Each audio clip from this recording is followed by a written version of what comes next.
This episode of Capes and Lunatics is brought to you by Tweaked Audio. Get awesome headphones, go to tweakedaudio.com and use the coupon code Southgate to get 30% off, free shipping, and a lifetime warranty. Or you can get there through the link on our website, southgatemediagroup.com.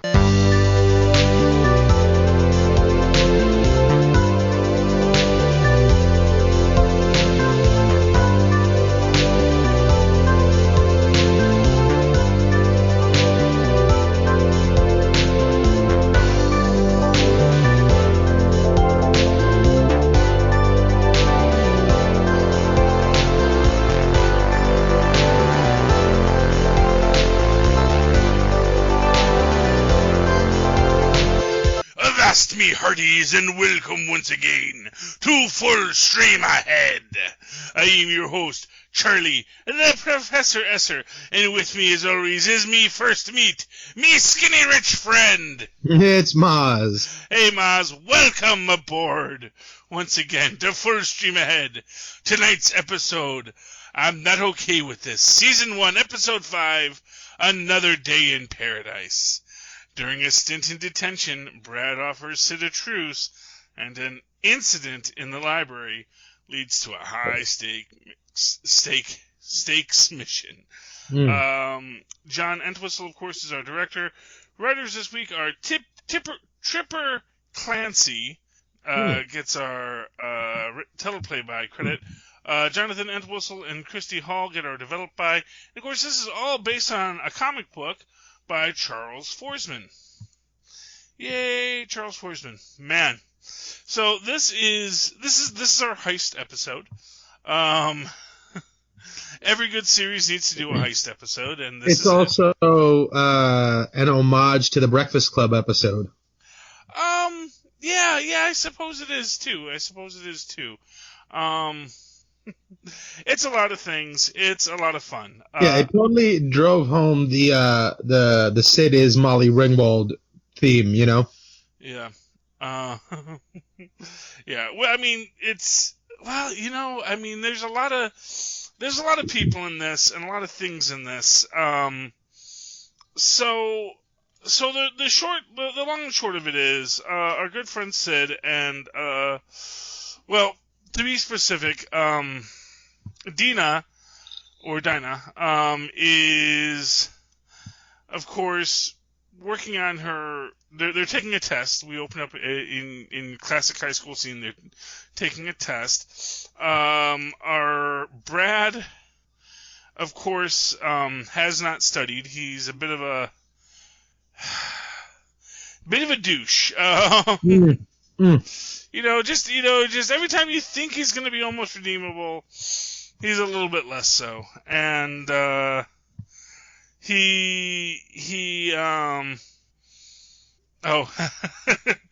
just to hammer in that Breakfast Hub, the storyline on this from IMDb says 5 eclectic students wind up in detention.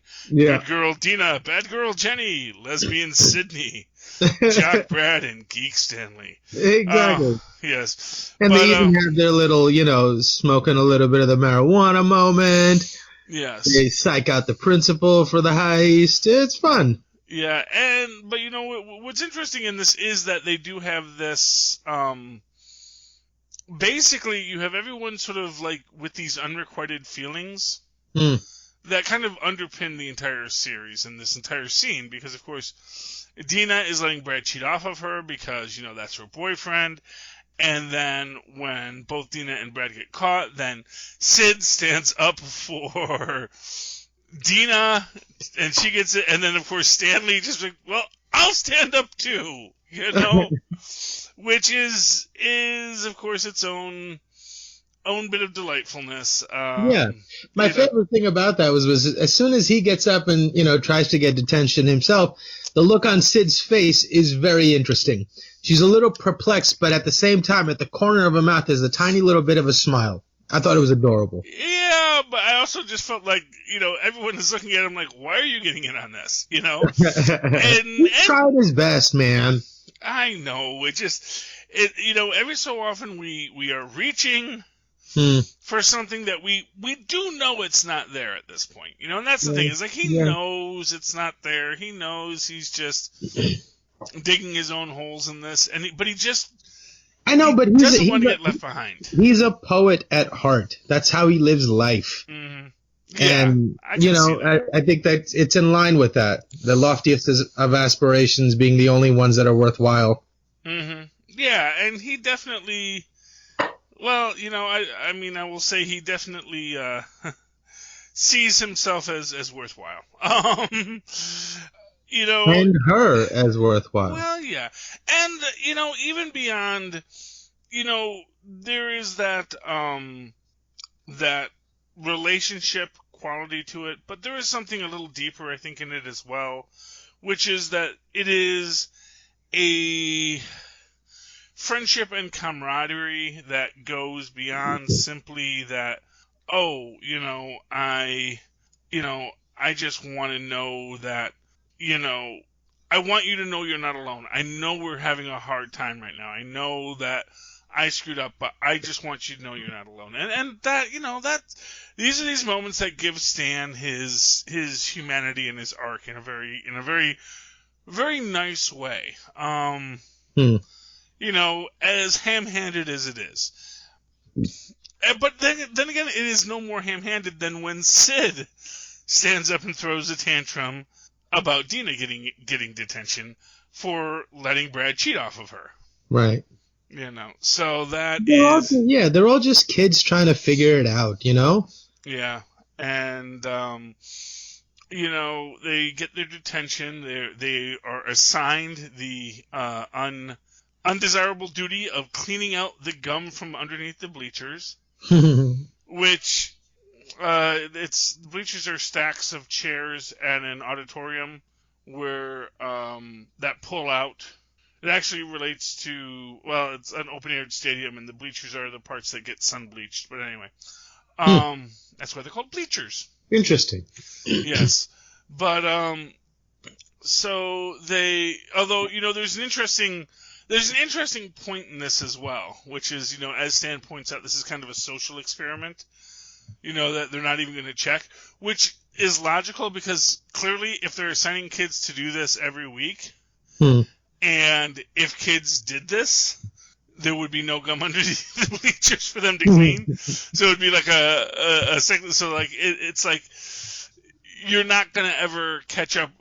There's not going to be gum under the bleachers, basically, is the idea. And not for nothing, our friend Carl, I believe, our janitor, that's actually probably part of his job, is he cleans the gum off the bleachers too. Right.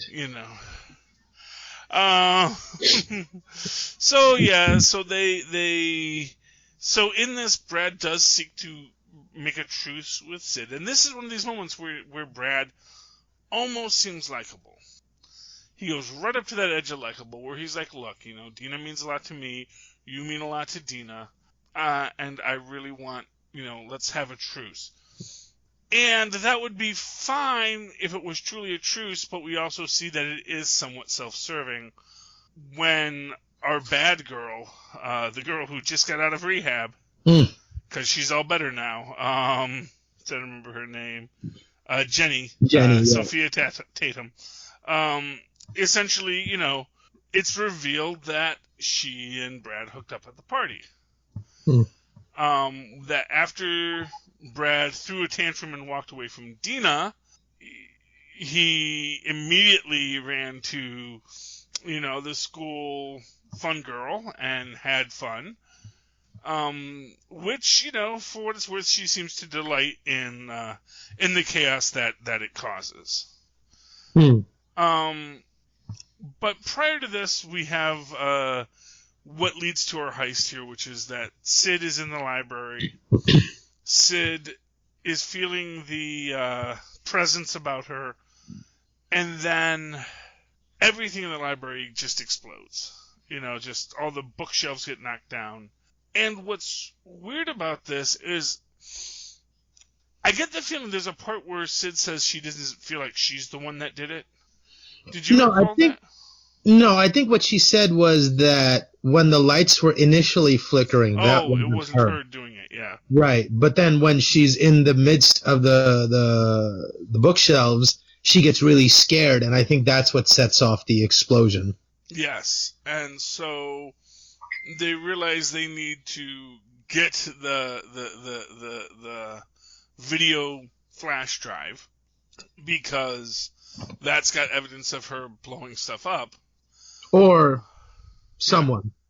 Yeah, or someone, or them. But I think mostly she's thinking about, what it's gonna look like that she's in the library when everything just falls over.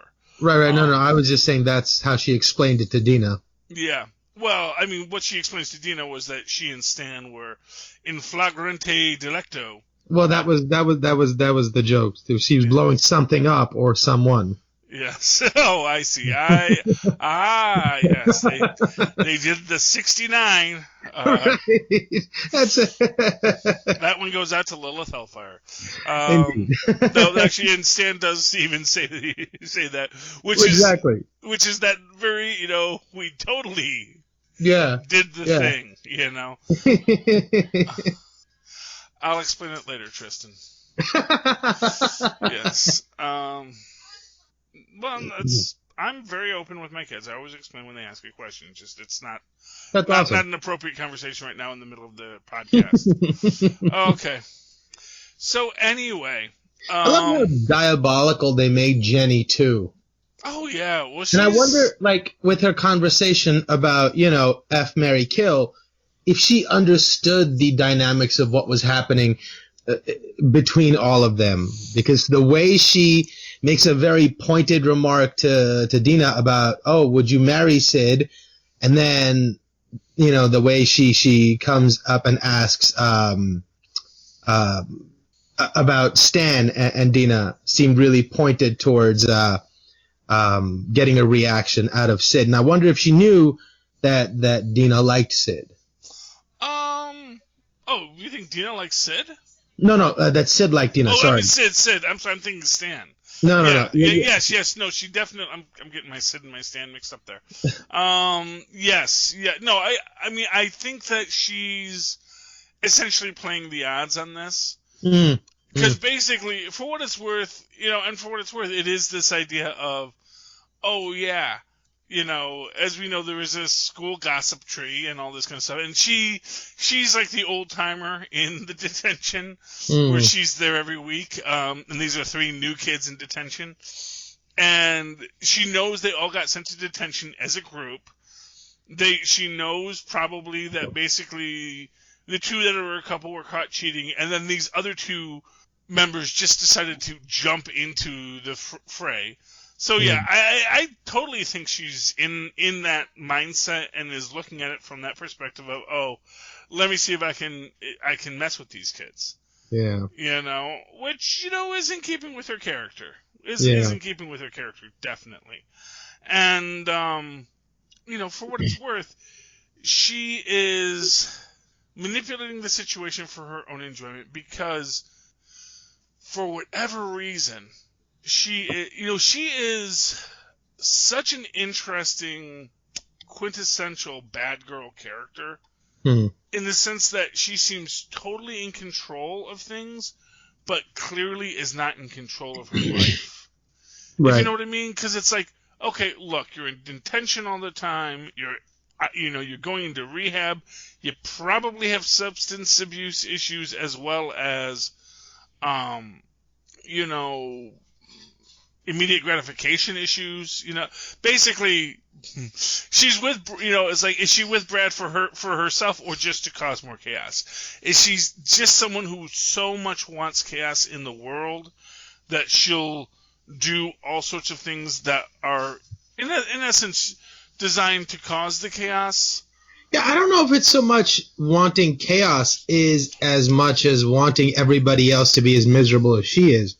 I think she's just unhappy with herself, doesn't like who she is, and wants everybody else to feel as poorly about themselves as she does about herself. Yeah. That's my opinion on Jenny. Yeah, I think that's a pretty astute analysis.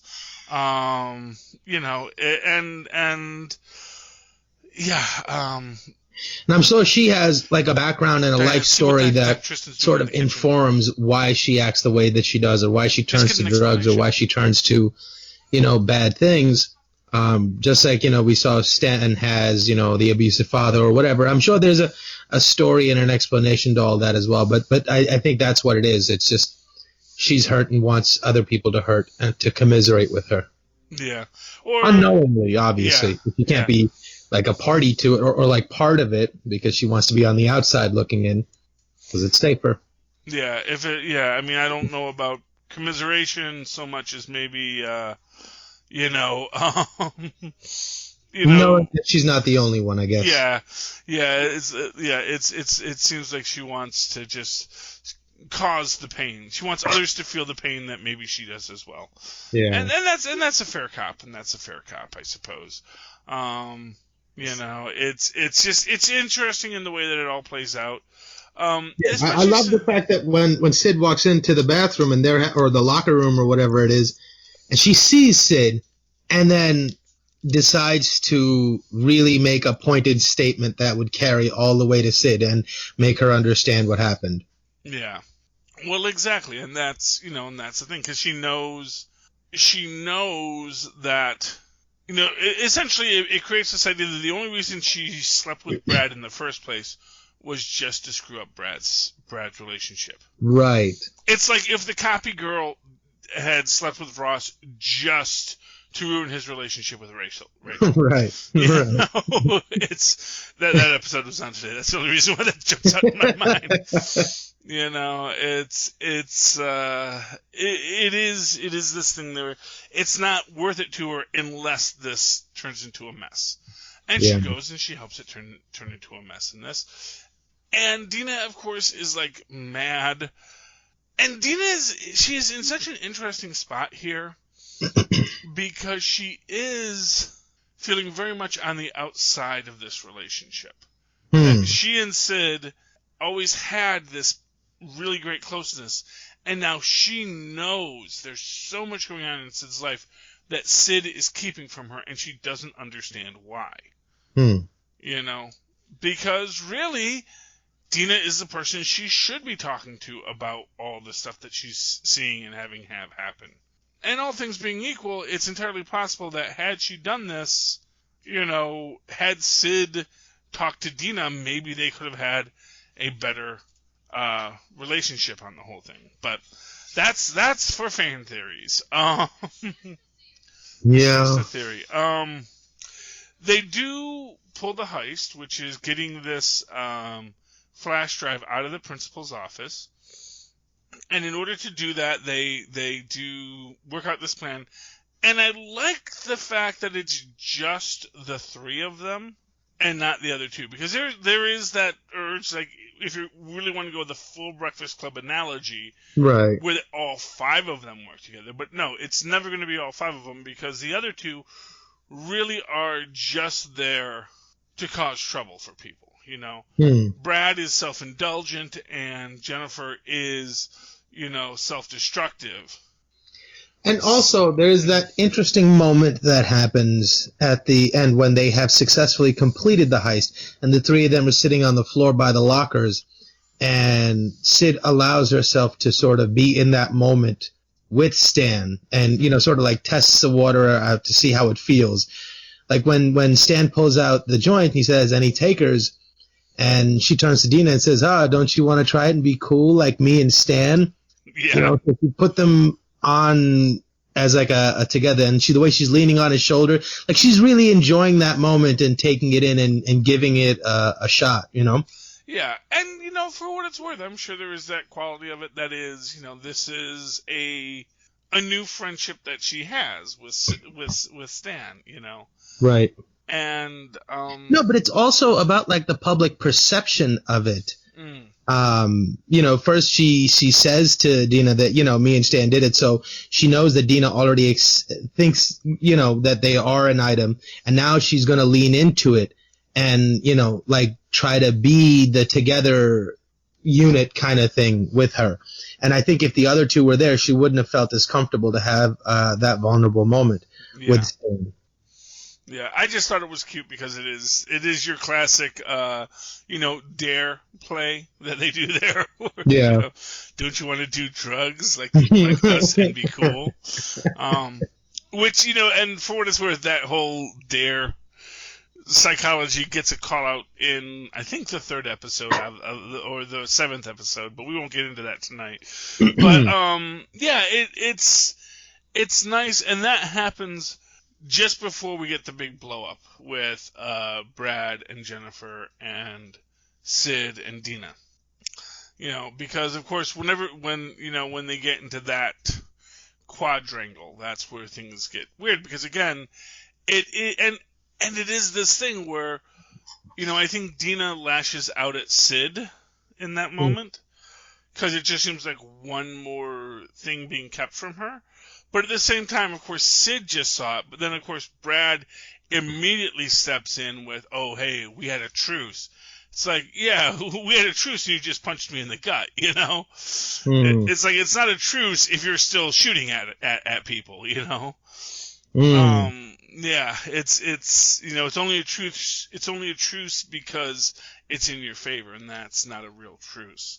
But of course, for what it's worth, Dina does see through everything and does, recognize the problem in her relationship with Brad. And even though she is directing her anger at everyone, including Sid, she does walk out of that with, I think, a real, sense of righteousness in her walking away.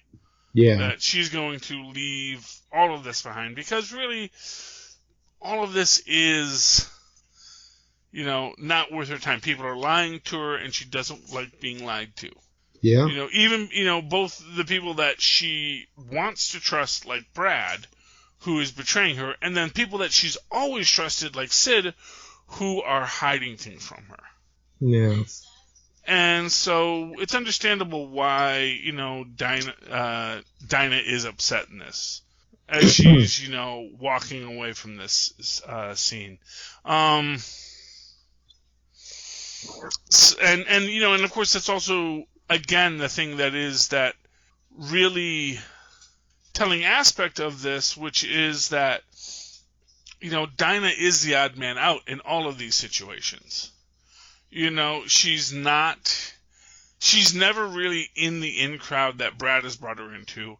Now she feels excluded from the crowd that she and Sid had. And she feels like all of these people on these two sides are excluding her and manipulating her, and she feels very used. And I really understand that kind of pain that Dina's going through in this, because it is, these people are pushing her, to the side for their own advantage. And I can see why she is taking all the negativity from it, because she's not trying to be mean to anyone. At no time is she being duplicitous with people. At no time is she being cruel to anyone. Everyone else is just hiding things and lying from her. And so I get Dina's frustration with the world as it is. Yeah. And I think that's a very nice item in there. One thing I want to circle back to is the janitor. It's just a one little gag scene for Carl, where they decide to have Dina try and get the keys from the janitor, and it is just such a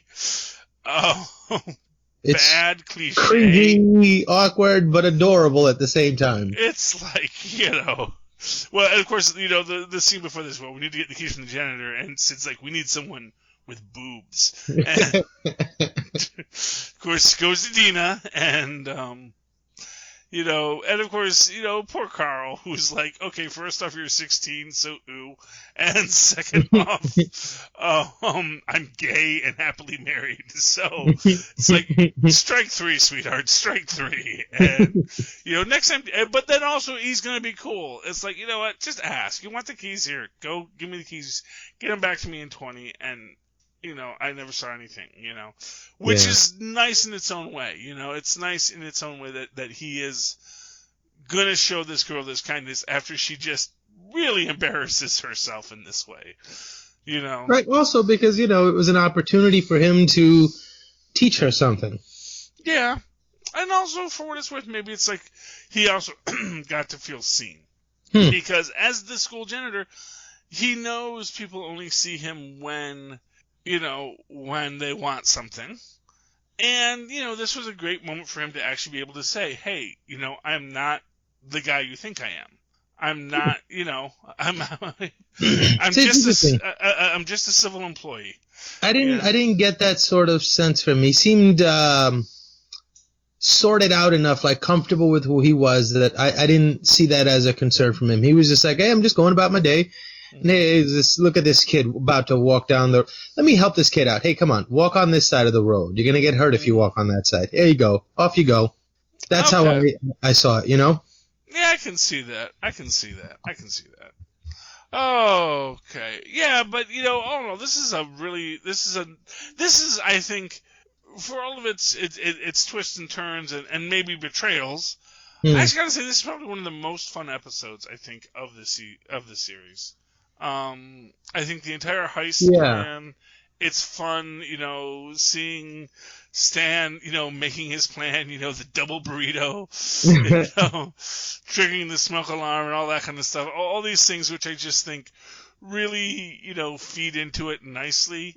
I think it all works really good in the way that it comes off. And even though, yes, there is this weight and this worry, it's clear that, there was fun to be had in this episode, and it may be, although we are going to have other moments that seem fun, I think that the roller coaster gets a lot more, ups and downs after this.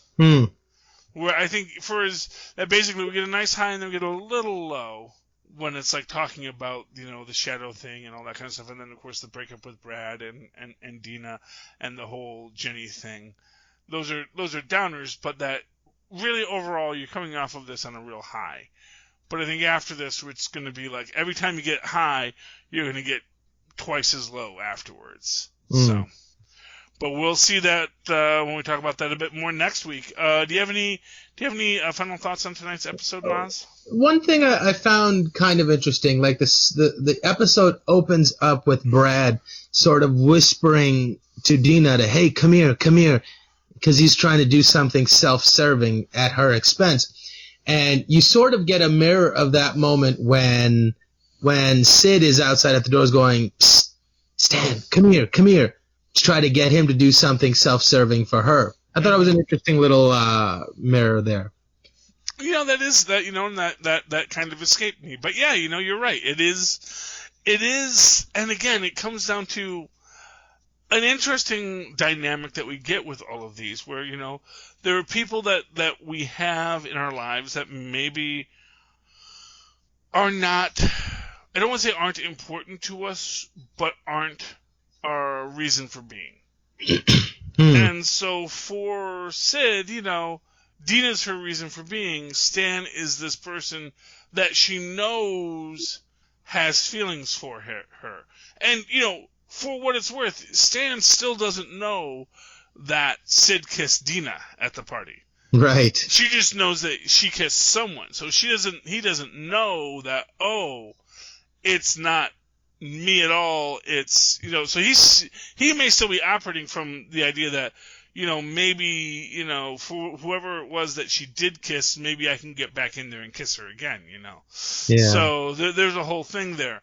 And so, get that idea that, in both these cases, these people, Sid and Brad, are just kind of reaching out to these people that have a skill they need to get them through to the next level. So, brilliant observation, Mozzie. Brilliant. Okay, so, anyway, in the meantime, Mozz, if people would like to talk to you about things and stuff, about love triangles and quadrangles, how can they find you? Because those are the most fun. I think via email at mozzmanzoor@gmail.com, or find me on Facebook under Mozz Manzoor. That's MOZZMANZOOR. And, while you're out there in this world listening to this podcast, you may want to go out there and support our sponsors, Pod Life, the book, Hunter Killer, Beats Audio. Scroll down onto our show notes, find the Amazon link, click on that, give a nickel to Rob Southgate, and he might even give 3 cents to Phil Parrish at the end of this. If you do so, we would appreciate it. And then write me about it. What did you buy? Tell me. Give me a review of Beats Audio. I'd love to hear. At superconnectivityblog@gmail.com. That's my email address, superconnectivityblog, all one word, @gmail.com. Of course, follow me on Twitter because Agents of S.H.I.E.L.D. is coming back, and I will be live tweeting it. And me and Mozz are going to be talking about that over on the Enough Said feed at Charlie Esser. That's CharlieEsser. Look for the 2 E's in the middle for quality, as Tristan just said. Thank you, Mozz. Okay, yes. Anyway, oh, me hearties, we have circumnavigated another episode of I Am Not Okay With This. Please come aboard next week as we do the penultimate episode. Take a drink of I'm Not Okay With This. Like father, like daughter, once again, on full stream ahead. Arrgh.